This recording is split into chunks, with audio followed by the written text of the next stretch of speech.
Hello students and welcome back to my YouTube channel. Today's topic is DC generator and numerical problem. तो चलिए देखते हैं problem क्या है। A 4-pole lap wound decision generator has a useful flux per pole 0.07 weber armature winding consists of 280 turns. Each turns carries 0.004 ohm resistance. Calculate the terminal voltage when running at 900 rpm. If the armature current is 50 ampere, means एक 4-pole लैपुंड है। 4-pole means इसका 4 पोल है तो इसका 4 parallel paths होंगे, ये लैपुंड है, ठीक है। और उस पे जो 220 टर्न्स है वो each turn 0.004 ohm resistance carry करते हैं, ठीक है।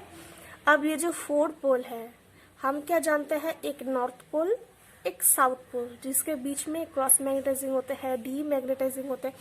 अब ये 4 पोल है तो ये जो वाइंडिंग है, वाइंडिंग का जो टर्न्स है वो 2 साइड्स में हो जाएगा। एक साइड होंगे, एक नॉर्थ पोल और साउथ पोल पे, और दूसरा साइड होगा अदर्स पोल पे, है ना। तो सिंस ईच वाइंडिंग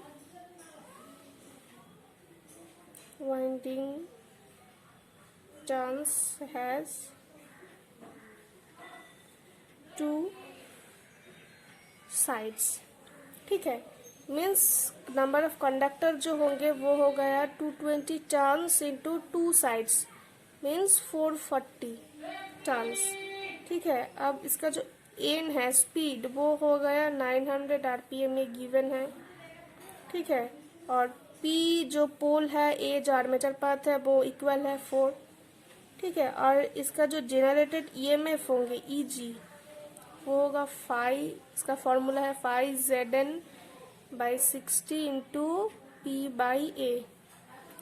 इसका मतलब 5 मीन 0.07 फ्लक्स गिवन है into 440/60 into 900 RPM into P by A means 4/4, ये तो काट हो जाएंगे। तो इसका जो आंसर है वो हो गया 462 वोल्ट, ठीक है ना। तो अब क्या होगा, अब हमें आर्मेचर का जो टोटल सर्किट रेजिस्टेंस है वो निकालने पड़ेंगे। क्या है, टोटल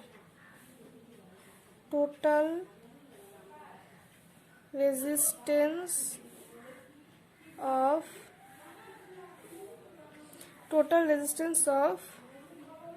220 टर्न्स, ये हमें गिवन है 220 इंटू 0.004, ये हो गया 0.88 ओम, ठीक है ना। अब सिंस यहाँ पे 4 पैरेलल पाथ्स है, अगर 4 पैरेलल पाथ्स है तो एक पैरेलल पाथ कितने रेजिस्टेंस कैरी करेंगे वो हमें निकालने होंगे, ठीक है ना।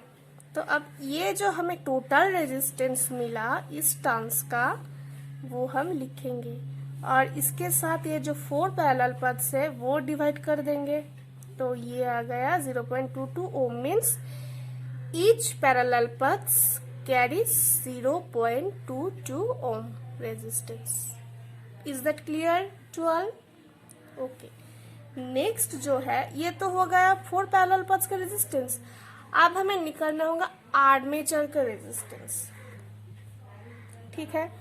0.22 हो गया। अब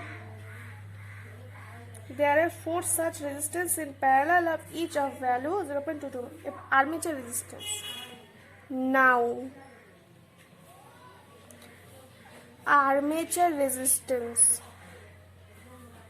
आर्मेचर रेजिस्टेंस क्या होंगे,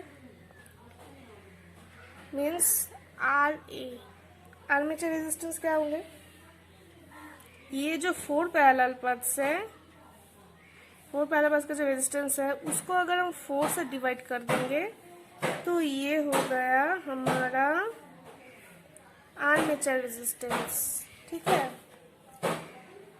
आर्मेचर रेजिस्टेंस हो गया, पैरेलल पाथ्स का रेजिस्टेंस हो गया। अब हमें निकालने होंगे आर्मेचर का ड्रॉप, क्योंकि अगर आर्मेचर ड्रॉप हम लोग नहीं निकालेंगे तो हम लोग को जो ये कैलकुलेट करनी होंगी जो टर्मिनल वोल्टेज वो हम नहीं निकाल पाएंगे, ठीक है ना। अब आर्मेचर ड्रॉप कितना होगा, I A into R A drop. I A means armature current, तो आर्मेचर करंट का जो है वो है 50 एम्पियर इंटू आर ए हमें हो गया 0.055, ठीक है। तो ये हो गया 2.75 ओम आर्मेचर ड्रॉप। अब टर्मिनल वोल्टेज, अब क्वेश्चन में जो है वो देखेंगे terminal voltage. Now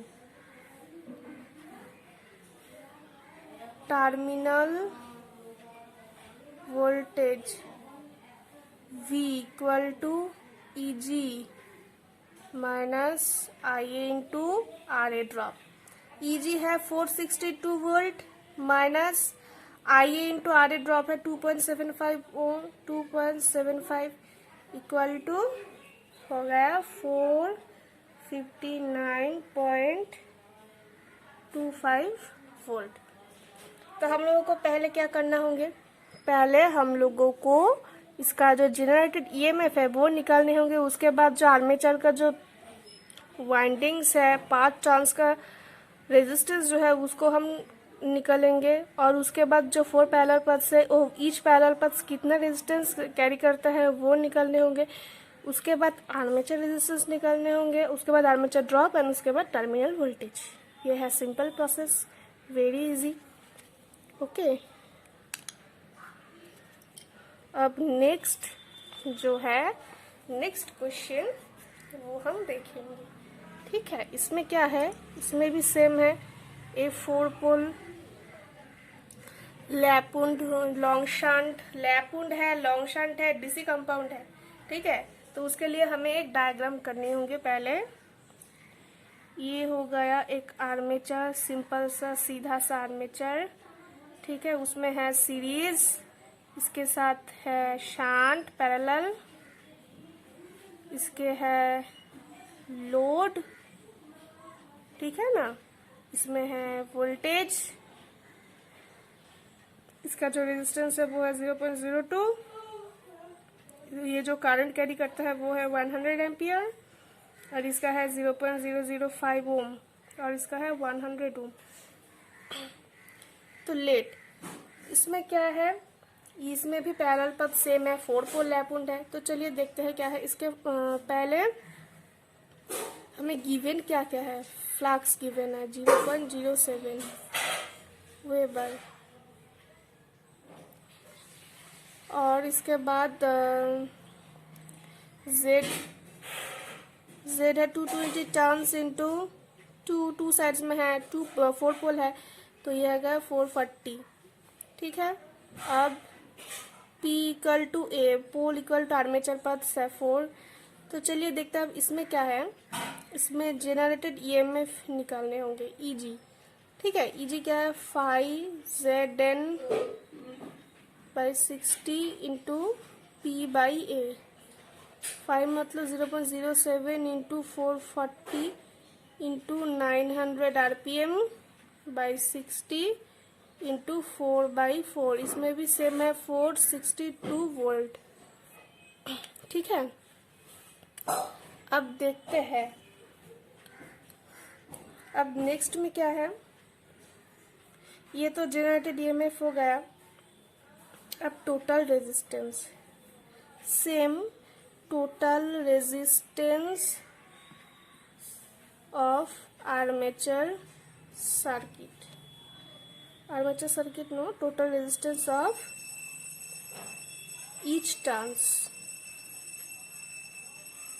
each turns means 220 into 0.04, ये हो गया 0.88 ओम।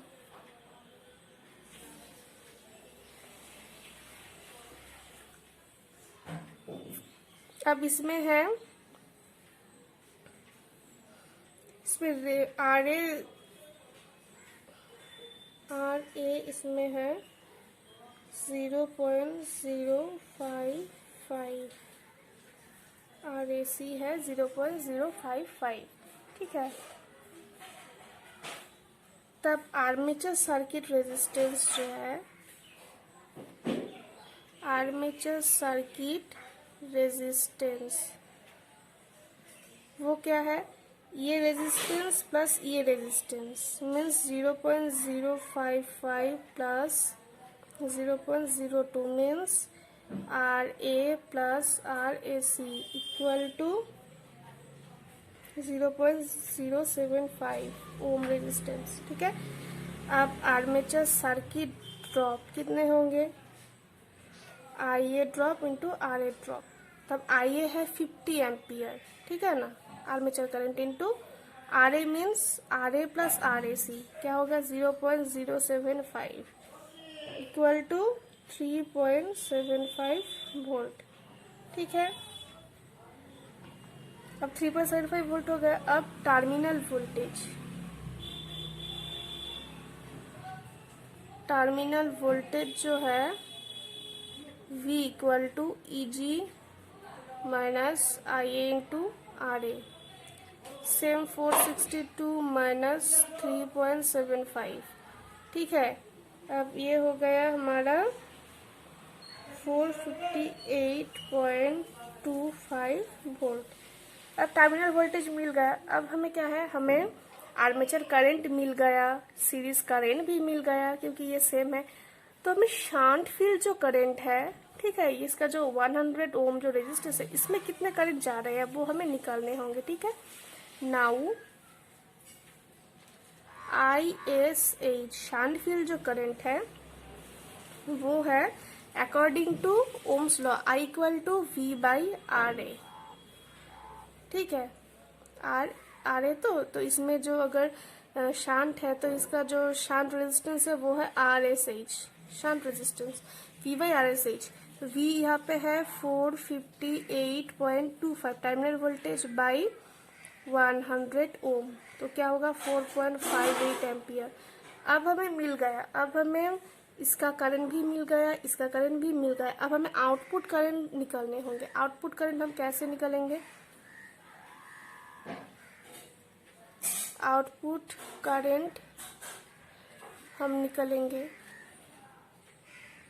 जो 50 एम्पियर है आई ए के साथ आई ए से हम लोग इसको अगर सब्सट्रैक्ट करेंगे तो हमें आउटपुट करंट मिल जाएगा। मीन्स 50 माइनस 4.58 यहाँ पे हो गया 45.42 एम्पियर। अब हमें क्वेश्चन में है आउटपुट, है ना, क्वेश्चन में है आउटपुट पावर। अब आउटपुट पावर V इंटू आई, ठीक है, V है 458.25 इंटू आई है 445.42 इक्वल टू हो गया वाट। इसको हम किलो वाट में करेंगे तो हो गया 20.814 किलो वाट। तो ये हो गया हमारा आंसर। ठीक है ना, समझ में आया। तो चलिए पहले से हम फिर से बोलते हैं। ठीक है, एट फर्स्ट हमें जनरेटेड ईएमएफ निकालने होंगे, उसके बाद आप ये टोटल रेजिस्टेंस कर भी सकते हो और नहीं भी कर सकते हो, इसमें कोई बात नहीं है। ठीक है, अब हमें आर्मेचर सर्किट रेजिस्टेंस जो है मीन्स इसका और इसका ये दोनों प्लस कर देंगे तो हमें टोटल रेजिस्टेंस आ जाएंगे। इसमें टोटल रेजिस्टेंस आ गया और उसके बाद आर्मेचर ड्रॉप कितने हो रहे हैं आर्मेचर में वो हमें निकालने होंगे। उसका जो फॉर्मूला वो है आई ए इंटू आर ए। तो इसमें आर्मेचर करंट जो है वो गिवन है, तो हम बहुत इजीली इसका ड्रॉप कैलकुलेट कर पाए हैं। ठीक है, उसके बाद जो टर्मिनल वोल्टेज है V वो निकालने होंगे। वो उसका जो फॉर्मूला है वो E G into I A R, E G minus I A into R A, ये हो गया। अब हमें आर्मेचर करंट भी मिल गया। अब हमें इस पे जो फील्ड रेजिस्टेंस है इसमें कितने करंट जा रहे हैं वो हमें निकालने होंगे। तो उसके लिए हमें इसमें कितना करंट है वो हमें निकालना होगा। तो according to Ohm's law V I equal to V by R, voltage by resistance से डिवाइड कर देंगे तो हमें करंट मिल जाएगा। तो इसमें भी हम लोग सेम प्रोसेस अप्लाई किए। ठीक है, उसके बाद हमें आउटपुट करंट, हमें ये इसका शांट फील्ड करंट भी मिल गया, सीरीज और आर्मेचर का करंट भी मिल गया। तो हमें आउटपुट कैसे मिलेंगे, अगर हम आर्मेचर के साथ शांट फील्ड जो करंट है उसको हम सब्सट्रैक्ट कर देंगे तो हमें आउटपुट करंट मिल जाएंगे यहाँ पे। तो मिल गया हमें। उसके बाद हमें क्वेश्चन में दिया गया है कि कैलकुलेट करने होंगे power output in kilowatt for the generator. तो पावर आउटपुट का जो फॉर्मूला है वो है वोल्टेज इंटू करंट। अब टर्मिनल वोल्टेज जो हमें मिल गया उसका इंटू ये जो आउटपुट करंट है वो हम इंटू कर देंगे, मल्टीप्लाई कर देंगे, तो हमें आउटपुट पावर मिल जाएगी। ठीक है, ये बहुत ही इजी न्यूमेरिकल प्रॉब्लम है। ठीक है, आप लोगों को बहुत प्रैक्टिस करने होंगे। ओके, तो आप लोग प्रैक्टिस कीजिएगा। नेक्स्ट वीडियो में हम और भी कुछ न्यूमेरिकल प्रॉब्लम्स देखेंगे। आज के लिए बस इतना ही। Thank you.